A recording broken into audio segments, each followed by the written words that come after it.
Muy buenas tardes a todos, les agradezco su presencia. Únicamente informarles pues algunas cosas que sucedieron la semana pasada y que sucederán en la semana entrante, para después proceder a las inquietudes que ustedes tengan. Informarles que asistí a una reunión del Fondo Verde en Frankfurt, Alemania, en mi calidad de consejero de la Junta de Gobierno de esta institución de las Naciones Unidas, y bueno, con el propósito de avanzar en los trabajos para designar al próximo director ejecutivo de este importante organismo internacional. También aproveché para reunirme con el ministro de Finanzas de Alemania y platicar pues cómo ven la situación financiera mundial, la situación financiera en Europa y también cómo ven a México.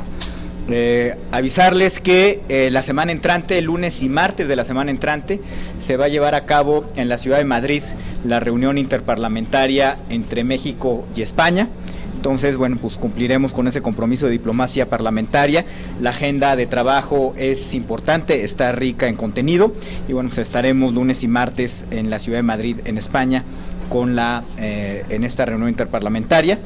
Y regresaremos la semana entrante, por supuesto, a dirigir la comisión permanente el miércoles, e informarles que pues también estaré visitando algunos de los estados en donde hay campañas electorales, apoyando por supuesto a los candidatos de mi partido.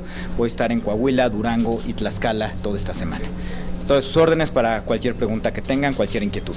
Le hace una pregunta a Carlos Fonseca de 1+1. Senador, buenos días. Gracias. Yo le quiero preguntar algunas cosas. Primero, ¿qué piensa usted de los cambios que hizo Jorge Luis Preciado, el coordinador actual de la bancada del PAN, que anunció ayer? Él no quiso dar nombres de los que renuncian a algunos cargos. ¿Usted sabe quiénes son? Por un lado. Por el otro, se comenta en los medios que dejó plantado al presidente de China durante su visita al Senado y que en lugar de cumplir usted con su responsabilidad de recibirlo, se fue a este viaje. ¿Qué diría al respecto? También, y ya para terminar, le quiero preguntar si sigue pensando en la posibilidad de ser presidente del PAN, y en su caso, ¿con qué recursos lo haría, ya que no es coordinador actualmente? Gracias. Primero, creo que vamos a empezar de atrás para adelante para que no se me olviden. Con respecto a la presidencia del PAN, decirles que yo creo que hay tiempos y plazos claramente establecidos en la reglamentación del Partido de Acción Nacional para buscar la presidencia de este partido. Yo los voy a respetar, y mientras no lleguen esos tiempos y esos plazos, pues yo creo que no tiene ningún sentido adelantarse ni hacer pronunciamientos al respecto. Con respecto a mi visita a la República de Alemania, bueno, mencionarle que este es un compromiso adquirido con meses de anticipación, donde pues se reúne un grupo pues muy reducido de integrantes de la Junta de Gobierno del Fondo Verde, que es un compromiso adquirido por México con la Organización de Naciones Unidas, con una agenda establecida con meses de anticipación, y bueno, donde se tiene una responsabilidad que cumplir como país, asistir a estos foros internacionales. Repito, es un foro organizado por la Organización de Naciones Unidas y donde pues verdaderamente se le da un papel destacado a México, y por lo cual, pues dado esta agenda que fue pactada con meses de anticipación, pues tuve que estar en Alemania. Pero bueno, creo que se recibió con toda la solemnidad y toda la formalidad al presidente de China en la comisión permanente, y creo que salió muy bien su visita. Con respecto a los cambios del senador Preciado, pues él está en toda su libertad de hacerlo. Lo que estaremos muy atentos, la mayoría de los senadores del Partido de Acción Nacional, es que se sigan respetando los controles, los mecanismos de rendición de cuentas y de transparencia hacia la bancada del Senado por parte del Partido de Acción Nacional, y bueno, estaremos muy atentos de que los cambios pues no impliquen que se están relajando los controles y los mecanismos de rendición de cuentas hacia los senadores.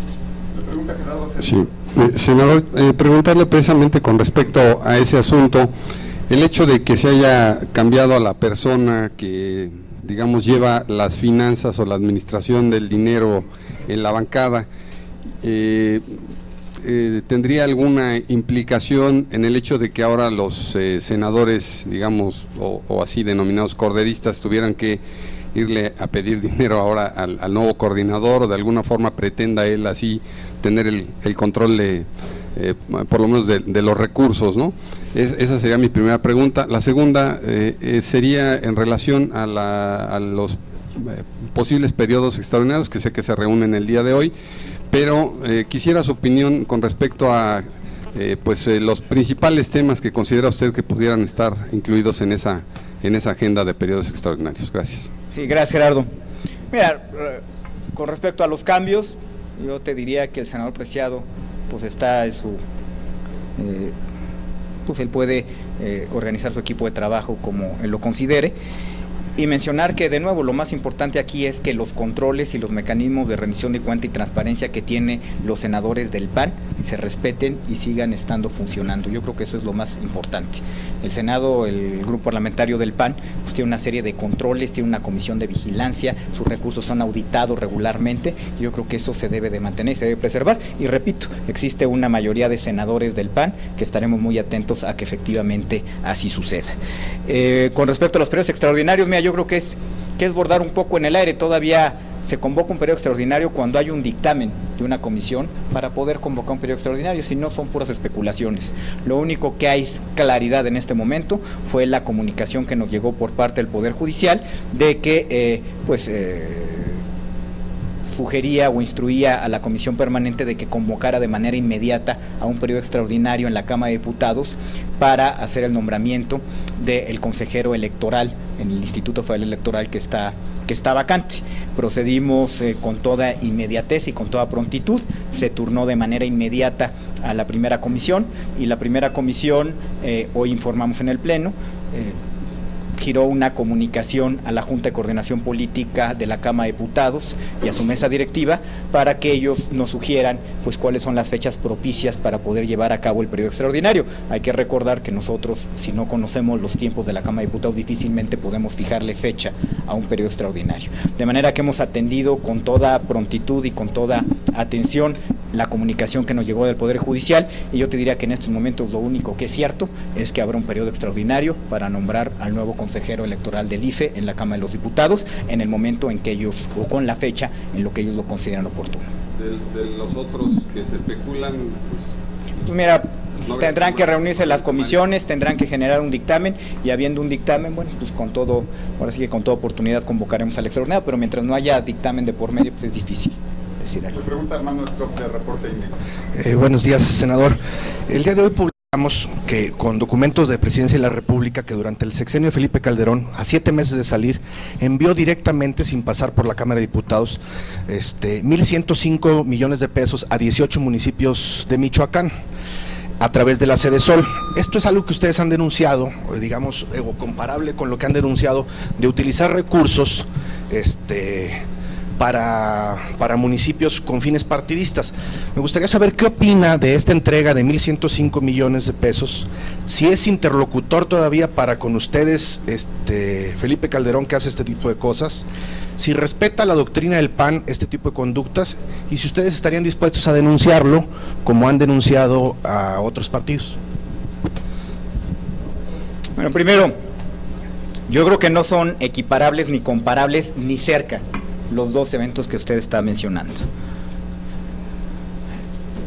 El hecho de que se haya ejercido el gasto en la Secretaría de Desarrollo Social con oportunidad, pues me parece que es algo que todos los mexicanos deberíamos estar atentos, sobre todo pues hoy que tenemos los subejercicios más altos para un inicio de administración más altos en la historia.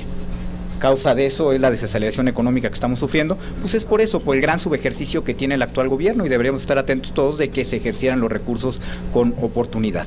De manera que la nota a la que usted se refiere, bueno, pues yo creo, y habrá que ver, y estoy seguro, que todos estos programas se aplicaron y se ejercieron de acuerdo a las reglas de operación publicadas en el Diario Oficial de la Federación y publicadas cada enero y febrero de acuerdo a la normatividad vigente. Lo que está denunciando el PAN es el condicionamiento de la entrega de los recursos para votar o para apoyar a un candidato en particular, que es muy diferente y es absolutamente distinto. Aquí lo que está haciendo el PRI es condicionar que se entregue una silla de ruedas, que se entregue una beca alimentaria, que se entregue un apoyo para seguir en la escuela a una familia siempre y cuando vote por el Partido Revolución Institucional, que vote por el PRI, y eso nos parece que es inadmisible en el México de hoy, y desde luego que no son comparables los dos eventos que está usted citando. En las reglas de operación, creo que usted las conoce, fue secretario de Hacienda, se establece que en 5 días se puedan entregar estos recursos, más de 1.000 millones de pesos en 5 días. El presupuesto del país pues son cerca de 2.5 billones de pesos, de manera que el Estado mexicano tiene una capacidad de ejecución pues muy importante para ejecutar programas de política pública, y las reglas de operación cambian cada año, de manera que no le puedo asegurar con certeza las reglas de operación para el año 2012, pero mire, no especulemos, revisen las reglas de operación y que se haga la denuncia correspondiente. Jaime Contreras, de Imagen. Senador, buenos días. Coméntanos, por favor, tres datos muy puntuales. Una precisión con lo que acabas de decir. El subsecretario de Hacienda dijo ayer que ya se ha ejercido el 95%.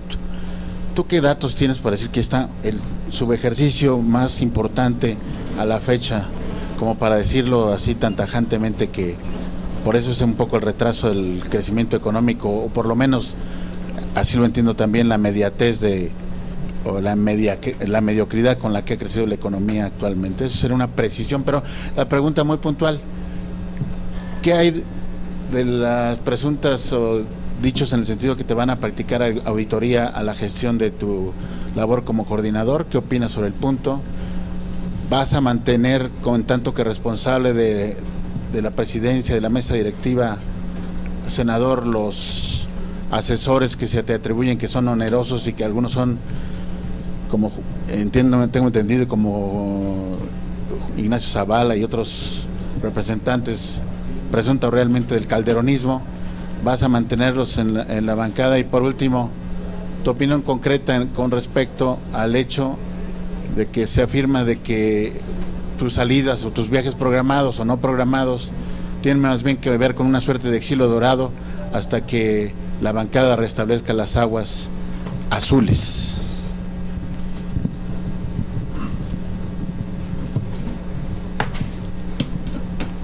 Bueno, primero, es muy común, Jaime, que la Secretaría de Hacienda radique los recursos en las cuentas de las dependencias correspondientes, y para la Secretaría de Hacienda con eso queda cumplido la ejecución de los recursos. Pero eso no quiere decir que se estén aplicando los recursos en los programas de política pública. Eso quiere decir que cambiaron de una chequera a otra, cambiaron de la chequera de la Tesorería de la Federación a la chequera de alguna dependencia de gobierno, pero no quiere decir que se estén aplicando los programas de política pública. De manera que yo no dudo, porque la Secretaría de Hacienda y Crédito Público es muy efectiva y muy eficiente en lo que hace, que efectivamente ya haya radicado un 95% de los recursos. Lo que está pasando es que las dependencias de gobierno no están aplicando el gasto como deben, de acuerdo a las reglas de operación, pues porque claramente no están pudiendo hacerlo. Entonces son dos cosas distintas. Yo no dudo de la información de la Secretaría de Hacienda, nada más hay que sentarse a revisar si efectivamente las dependencias de gobierno lo están haciendo. Ahora, no es secreto para nadie que una de las causas que se mencionan para que la economía esté teniendo un desempeño tan pobre, pues es precisamente ese, de que no se esté ejerciendo el gasto público, y repito, en lo cual no tiene responsabilidad la Secretaría de Hacienda, sino más bien las dependencias de gobierno que no están ejecutando los programas como deben de hacerlo. Con respecto a la auditoría de mi gestión como coordinador parlamentario, pues decirte que eso es una regularidad en el grupo parlamentario del PAN. La última auditoría se llevó a efecto en diciembre del año pasado, es decir, tan solo unos meses, en diciembre del 2012, y donde pues no hubo ninguna observación relevante. De manera que las auditorías en el grupo parlamentario del PAN es algo recurrente, es algo sistemático, que nos da tranquilidad a todos de que los recursos pues se apliquen con estricta pulcritud. Y faltaría con respecto a los asesores en el Senado, yo creo que ahí también hay una confusión que fue aclarada en su momento por la Comisión de Vigilancia. Lo que se listó y el techo presupuestal que se menciona ahí no es el presupuesto que dispone el presidente del Senado para asesores. Lo que se listó ahí es la nómina de la mesa directiva del Senado. Allá aparecen las compañeras secretarias, recepcionistas, personal de seguridad, gente de servicios parlamentarios, es decir, no son asesores del presidente del Senado, es gente que trabaja en el Senado de la República, en la mesa directiva, y que realiza sus funciones pues con normalidad para que el proceso parlamentario funcione en México. De manera que, pues ciertamente, el presidente de la mesa directiva no dispone de esa cantidad de recursos para contratar asesores como se quiso hacer parecer. Y con respecto a mi exilio dorado, no, mira, yo creo que son compromisos, como lo mencioné, adquiridos hace meses. Hace meses adquirimos el compromiso de formar parte del comité de selección del director ejecutivo del Fondo Verde, como México, como representante de México, y estamos cumpliendo con ese compromiso adquirido. El interparlamentario fue algo que pactamos con el presidente del Senado español en la reunión del G20, hace pues ya casi un par de meses que estuvieron aquí los presidentes de los congresos del G20, y ahí pactamos que sería importante una reunión interparlamentaria entre México y España, hasta donde tengo entendido, falta por definirse la convocatoria finalmente, pero me acompaña o nos acompaña el senador Gamboa y el senador Barbosa también van a esta reunión interparlamentaria. De manera que, bueno, pues nosotros seguimos, ahora sí que, pues con mucho entusiasmo, más presentes que nunca aquí en México. A ver, nada más para precisar, senador, con todo respeto, ¿es falso entonces lo de Juan Ignacio Zavala? ¿Es falso de los asesores que se adjudican a la mesa? Mira, de esa lista que se menciona, Jaime, hay 3 asesores nada más, que es una lista, parece interminable, de gente que mencionan ahí. Hay 3 asesores única y exclusivamente, con proyectos de asesoría muy específicos. Uno, un proyecto de comunicación política; otro, un proyecto de análisis del sector energético; y otro, un proyecto de diseño de las instituciones a nivel mundial diseñadas para combatir la corrupción en México. Son los únicos asesores que están dentro de esa lista. El resto, pues repito, es personal del Senado que hace servicios parlamentarios, que hace servicios administrativos en el Senado de la República, y que desconozco por qué razón pues se pusieron en esa lista, y pareciera que todos son asesores y que todos están trabajando ahí para mí. Mira, yo te diría que pues dependiendo de cómo vaya evolucionando la agenda legislativa, si vamos a seguir trabajando la reforma energética, seguramente; si vamos a seguir trabajando este diseño institucional para combatir la corrupción, pues seguramente. Todo depende de cuáles son los temas que estamos trabajando. Omar Brito de Milenio le pregunta, señor. Senador, usted acaba de informar que estará apoyando algunas elecciones en los estados, y yo quería preguntarle en ese sentido, ¿qué garantías tiene la ciudadanía de que no se estén utilizando recursos del Senado, tanto de usted como de los senadores que estarán viajando o han estado viajando para apoyar a los candidatos de sus estados, si se están haciendo con sus propios recursos, y cómo podría garantizar la mesa directiva y el Senado que no se están utilizando recursos para estos viajes con fines electorales? Gracias, Omar. Bueno, pues por supuesto, por eso están las auditorías y para eso están pues todos los mecanismos de rendición de cuentas con los que cuenta el Senado. Por supuesto que yo no voy a viajar con recursos de la mesa directiva del Senado de la República. Estas son actividades meramente partidistas y bueno, pues no utilizaremos los recursos de la mesa directiva del Senado, no tengas la menor duda. ¿Cómo distinguir? Porque se les da un recurso para boletos de avión, como vienen de diferentes estados. ¿Cómo distinguir que no se utilizan esos, en vez de ir a hacer trabajo de senador, digamos, como representante de un estado, que vayan a apoyar a un candidato? Yo creo que eso es muy fácil, pues a la hora de ver cuántos boletos efectivamente ejercí como senador de la República, bueno, pues ver las fechas y ver cuál fue el propósito de mi visita en cada uno de los boletos que como senador utilicé. Por último, Claudia Guerrero le hace una pregunta. Gracias. Senador, consultarle su opinión sobre 2 temas. El primero, sobre el caso Granier y el caso Tabasco. ¿Qué expectativas tendrían ustedes de las indagatorias? ¿Hasta dónde podrían llegar? Si confían en que Peña Nieto tendrá voluntad para ir a fondo, o nada más es un tema mediático. Y el segundo tema a consultarle es, ¿qué opina sobre estas declaraciones o estas expresiones que hizo la alcaldesa de Monterrey, que encomendó a Jesucristo a esa ciudad? Y toda la polémica que se ha desatado, porque no es la única funcionaria que ha caminado sobre esa delgada línea de lo público, lo privado, lo laico y lo religioso. Gracias. Bueno, primero,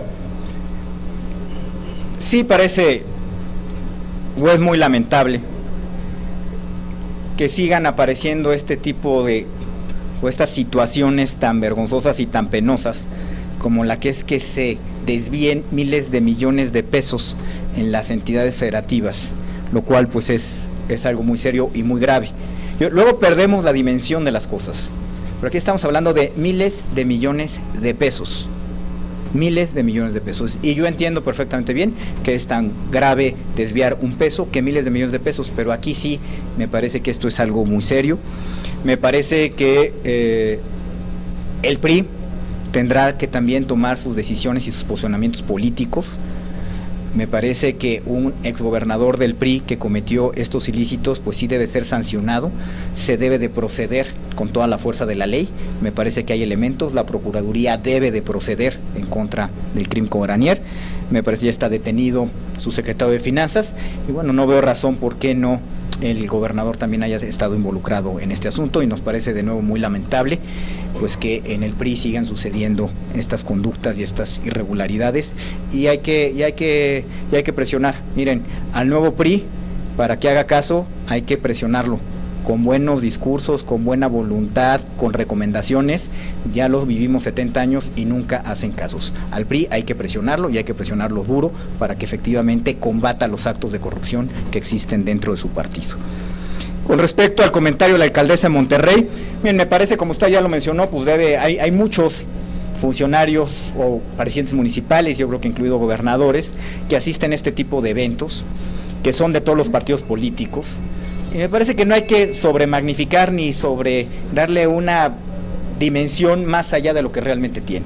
Yo creo que para juzgar a la señora Margarita Arellanes está su trabajo, está los resultados que ha tenido al frente de la ciudad de Monterrey, una ciudad muy complicada, una de las ciudades más importantes del país, y donde tiene resultados notables, como disminución en varios rubros de inseguridad, como los está teniendo la alcaldesa Arellanes. Yo creo que esas son las cosas sobre las cuales deberíamos de juzgar su trabajo como presidenta municipal de Monterrey. Muchas gracias. Gracias.